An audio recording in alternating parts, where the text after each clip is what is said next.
La orden era simple. Eso fue lo que el director Morrison le dijo al guardia Reeves esa mañana, sentado detrás de su escritorio con las manos cruzadas sobre una carpeta azul y la expresión de un hombre que lleva 30 años tomando decisiones sobre otras personas y ha aprendido a hacer que todas suenen razonables. La orden era simple.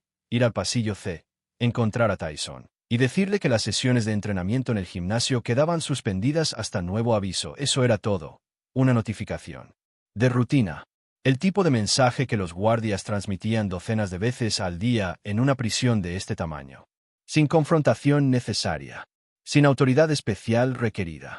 Solo un hombre uniformado entregando información a un recluso. El guardia Reeves asintió, tomó la carpeta azul, y salió de la oficina. Caminó por el pasillo principal, dobló en el pasillo B, dobló de nuevo en el pasillo C, y vio a Tyson al fondo. Y en los siguientes 4 minutos ocurrió algo que Reeves pasaría el resto de su carrera intentando describir con precisión y nunca lo lograría completamente. Lo más cercano que llegó fue esto, en la única conversación que tuvo sobre el tema, 3 años después, con su hermano, en el porche de una casa en Indianápolis, con 2 cervezas sobre la mesa y el suficiente tiempo encima para hablar de ello. No fue lo que hizo. Fue lo que no tuvo que hacer.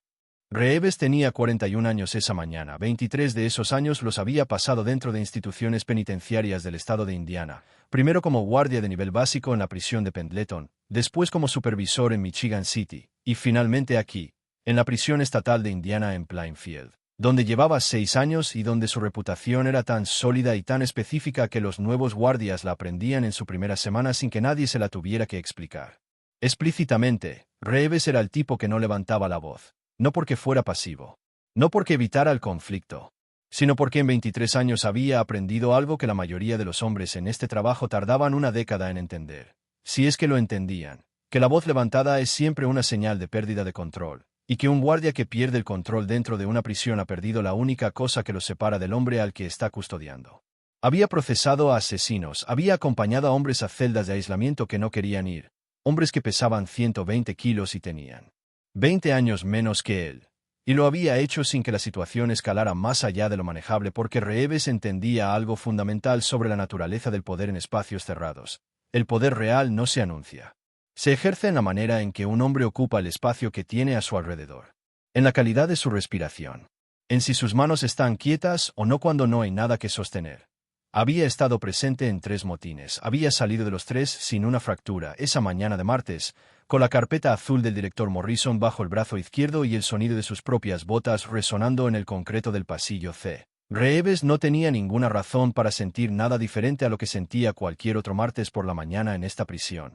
Y sin embargo, dobló la última esquina y vio a Tyson al fondo del pasillo, y en la fracción de segundo antes de que sus 23 años de entrenamiento tomaran el control de su cuerpo. En ese espacio microscópico entre percibir y procesar, ese intervalo que existe antes de que el cerebro consciente intervenga, Reeves sintió algo que no había sentido desde que tenía 9 años y su padre apagó las luces del sótano como broma. Sintió que el pasillo era más pequeño de lo que debería ser. No se detuvo. Eso era importante. Sus piernas siguieron moviéndose, sus botas siguieron golpeando el concreto con el mismo ritmo de siempre. Su postura no cambió en ningún detalle visible. 23 años de músculo y memoria lo llevaron hacia adelante de manera automática, de la misma manera en que un piloto experimentado puede manejar los primeros segundos de una emergencia antes de que el miedo llegue completamente. Pero algo había cambiado. Algo en la calibración interna de lo que Reeves esperaba de los siguientes 4 minutos había cambiado en esa fracción de segundo. Y él lo sabía, y sabía que Tyson, al fondo del pasillo, lo estaba viendo cambiar. Michael Gerard Tyson. Llevaba 18 meses en la prisión estatal de Indiana. Había llegado en marzo de 1992 con una condena de 6 años por violación, reducida a 3 años de tiempo efectivo con posibilidad de libertad condicional. Había llegado siendo todavía, en el imaginario colectivo del país, el hombre más peligroso del planeta, el ex campeón del mundo de peso pesado, el hombre que había noqueado a Trevor Berbick en 2 asaltos para convertirse en el campeón más joven de la historia. El hombre cuya sola entrada al ring producía en sus oponentes una reacción fisiológica que los médicos deportivos habían documentado y que los comentaristas llamaban miedo, pero que era algo más específico y más primitivo que el miedo ordinario. Había llegado a la prisión y la prisión lo había recibido de la manera en que las instituciones reciben a los hombres famosos, con una combinación de procedimiento y teatro, de protocolo oficial y dinámica no oficial, de reglas escritas y reglas que nunca se escriben pero que todo el mundo entiende desde el primer día. La dinámica no oficial era esta. Dentro de la prisión estatal de Indiana, como dentro de cualquier institución penitenciaria del país, existía una jerarquía paralela. La oficial. Una estructura de poder entre reclusos que tenía sus propias reglas, sus propios mecanismos de enforcement, sus propias pruebas de ingreso. Y cuando llegó Tyson, esa jerarquía tuvo que recalibrarse. No porque Tyson lo exigiera. No porque Tyson hiciera nada en particular durante sus primeras semanas, sino porque la jerarquía paralela funciona sobre la percepción de quién puede hacerle qué a quién. Y cuando el hombre más peligroso del planeta entra en el sistema, la percepción se recalibra sola. Automáticamente, de la misma manera en que el agua se recalibra alrededor de cualquier objeto que cae en ella. Tyson no estableció dominancia. La dominancia simplemente existió, como existía la gravedad, como existía el concreto bajo sus pies, lo que el director Morrison no había calculado completamente, lo que se había permitido no calcular, porque calcularlo completamente habría requerido admitir algo que los directores de prisiones no están entrenados para admitir. Era que enviar a su guardia más respetado a transmitir una orden de restricción a Tyson no era una transacción administrativa, era una prueba, y no era una prueba que Morrison estaba administrando. Era una prueba que el pasillo se administraría por sí solo. Reeves se detuvo a 4 metros. Esa era la distancia de protocolo para comunicaciones directas con reclusos de perfil elevado. Lo suficientemente cerca para que la conversación no requiriera elevar la voz. Lo suficientemente lejos para tener tiempo de reaccionar si la situación cambiaba. 4 metros. Lo había calculado sin pensarlo, de manera automática, de la misma manera en que había calculado 10.000 distancias en 23 años. Tyson no se movió, seguía con la espalda contra la pared y los brazos cruzados y los ojos en Reeves. No lo había seguido con la mirada mientras Reeves se acercaba, no había hecho ese movimiento de seguimiento que los reclusos hacen cuando sienten que algo se aproxima y quieren demostrar que lo están monitoreando. Simplemente había estado mirando hacia el extremo del pasillo desde antes de que Reeves apareciera, y Reeves había entrado en ese campo de visión y Tyson había continuado mirando sin que nada en su cara cambiara, como si Reeves fuera parte del paisaje, como si el pasillo, el fluorescente que parpadeaba cada 8 segundos, las paredes de concreto verde y el guardia uniformado con la carpeta azul fueran todos elementos equivalentes de un entorno que Tyson había catalogado y clasificado y decidido que no representaban ninguna variable nueva que requiriera atención específica. Reeves abrió la carpeta azul. Era un gesto que había realizado miles de veces, el gesto que establece el marco de la interacción, que dice, esto es un asunto administrativo, esto tiene documentación. Esto existe dentro del sistema de reglas que gobiernan este lugar y por lo tanto ninguno de los dos tiene que decidir nada, solo tenemos que procesar el procedimiento. Tyson miró la carpeta, después miró a Reeves y Reeves, que llevaba 23 años leyendo las caras de los hombres en situaciones de presión, que había desarrollado una capacidad casi clínica para distinguir entre los distintos tipos de calma, la calma de la resignación, la calma del cálculo, la calma de la disociación, la calma del hombre que ha decidido que lo que viene a continuación es inevitable y ha hecho las paces con esa inevitabilidad. Reeves leyó la cara de Tyson y no encontró ninguna de esas categorías. Lo que encontró era algo que no tenía categoría. Tyson no estaba resignado. No estaba calculando. No estaba disociado. No había hecho las paces con nada porque no había nada con lo que hacer las paces. Tyson estaba simplemente presente en el pasillo C de la prisión estatal de Indiana en una mañana de martes de la misma manera total e irreductible en que Tyson había estado presente en cada ring en el que había peleado, completamente, sin reservas, sin la parte de sí mismo que los seres humanos normalmente guardan en algún lugar seguro durante las situaciones de presión como mecanismo de protección. No había parte guardada en reserva, era todo Tyson, todo él, en ese pasillo, mirando a Reeves. Reeves empezó a hablar. Dijo las palabras que tenía que decir, las palabras sobre la suspensión de las sesiones de entrenamiento, las palabras sobre el periodo de evaluación, las palabras sobre el proceso de apelación disponible si el recluso consideraba que la medida era injusta. Y mientras las decía escuchó su propia voz con una parte de su mente que estaba separada del proceso de hablar, y lo que escuchó fue que su voz sonaba correcta. Tono correcto. Velocidad correcta. Sin inflexiones que indicaran nada diferente a lo que debían indicar. Tyson lo escuchó todo sin interrumpir, sin moverse, sin cambiar la expresión. Cuando Reeves terminó, hubo un silencio, no el silencio del hombre que está procesando información. No el silencio del hombre que está decidiendo cómo responder.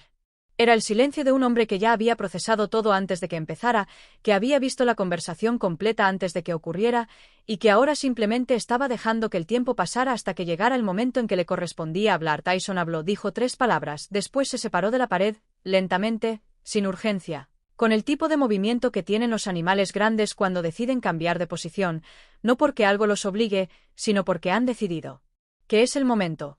y caminó por el pasillo en dirección a Reeves. Reeves no se movió. Tyson pasó a su lado a menos de medio metro, sin mirarlo, con los ojos al frente, caminando hacia el extremo del pasillo con ese paso particular suyo que no era rápido ni lento sino simplemente continuo, como algo que una vez en movimiento no tiene razón para detenerse. Reeves se quedó inmóvil hasta que los pasos de Tyson desaparecieron al doblar la esquina. Después miró la carpeta azul en su mano, después miró el pasillo vacío, el fluorescente parpadeó. Las 3 palabras que Tyson dijo fueron estas: ya lo sé. Eso era todo. Ya lo sé. Sin hostilidad en la voz. Sin sarcasmo. Sin la inflexión del hombre que está desafiando la autoridad o probando los límites o estableciendo para una audiencia imaginaria que él es quien manda aquí. Solo información. Ya lo sé lo que esas 3 palabras contenían, lo que Reeves pasó los siguientes días y semanas descomprimiendo en los espacios silenciosos entre turnos. Con la misma meticulosidad con que un hombre examina algo que le explotó cerca y quiere entender exactamente qué fue, era esto.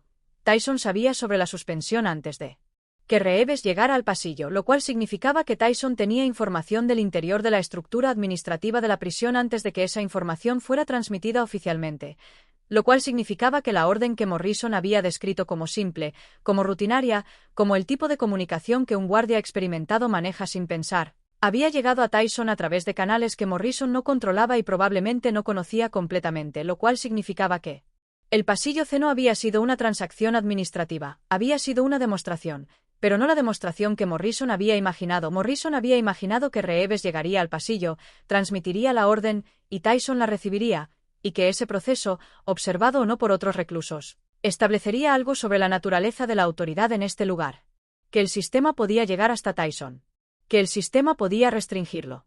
Que el uniforme azul de Reeves representaba algo que el uniforme naranja de Tyson no podía ignorar. Lo que había ocurrido era lo contrario. Tyson había recibido la información antes que Reeves. Tyson había estado de pie en ese pasillo esperando a Reeves. Tyson había dejado que Reeves dijera cada palabra de la notificación oficial. Había escuchado el procedimiento completo y después había dicho ya lo sé, no para humillar a Reeves, no para demostrar nada a nadie, sino simplemente porque era la información precisa y Tyson era, entre otras cosas, un hombre de precisión, y después había caminado hacia Reeves y había pasado a su lado y había doblado la esquina, y Reeves se había quedado con la carpeta azul en la mano en un pasillo vacío. El sistema había llegado hasta Tyson, pero Tyson ya estaba al otro lado. Reeves pidió el traslado esa noche. No de manera dramática. No con una explicación elaborada ni una queja formal ni ninguno de los mecanismos que el sistema penitenciario tiene disponibles para los guardias que experimentan situaciones de presión en el ejercicio de sus funciones.